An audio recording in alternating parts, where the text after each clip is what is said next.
92,000 customers are without power tonight across the state. Good evening, I'm Joyce Brewer. And I'm Scott Simmons. Here's a live look of the Mill Creek subdivision in Rankin County where there's extensive damage caused by trees down.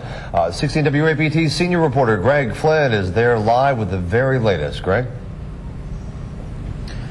Well, thank you very much, Scott. We are here just off of Grants Ferry Road in Rankin County, as you said, in the Mill Creek subdivision. This is Mill Run, and this is the home of the Gilmores. And you can see that a tree has completely taken out the side of where their garage was, and a little bit further down to the right is where their dining room was. Now, you want to see how big this tree is? James, why don't you give them a pan down? Look at the size of that tree, and look at the base simply ripped out of the ground by those high winds that whipped through here about 1 o'clock this afternoon. It's just incredible, the power of those winds. Now, that's the Gilmore's house. We're going to take you a look across the street now. A lot of houses in the subdivision sustaining damage. That is the home of the Hayes. Aubrey Hayes and his wife live there. They say this is the second time in the last few years that they've seen a tree come down. The last time was Hurricane Katrina, and if you want to believe it or not, they say the damage far less severe from when that happened.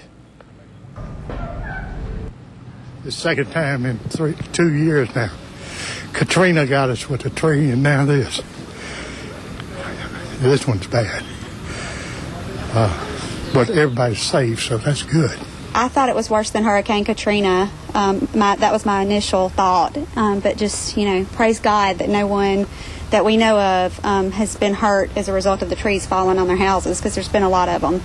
This neighborhood's been a family for a very long time, and we take care of each other. And when one person's got a problem, we help each other.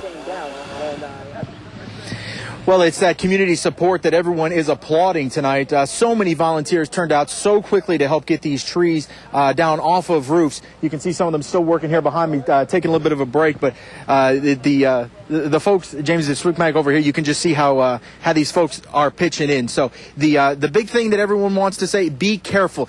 Just earlier today, we had a man that was up on his roof down the street that was putting a tarp on top of his roof. He was on a ladder, was hammering it in, slipped.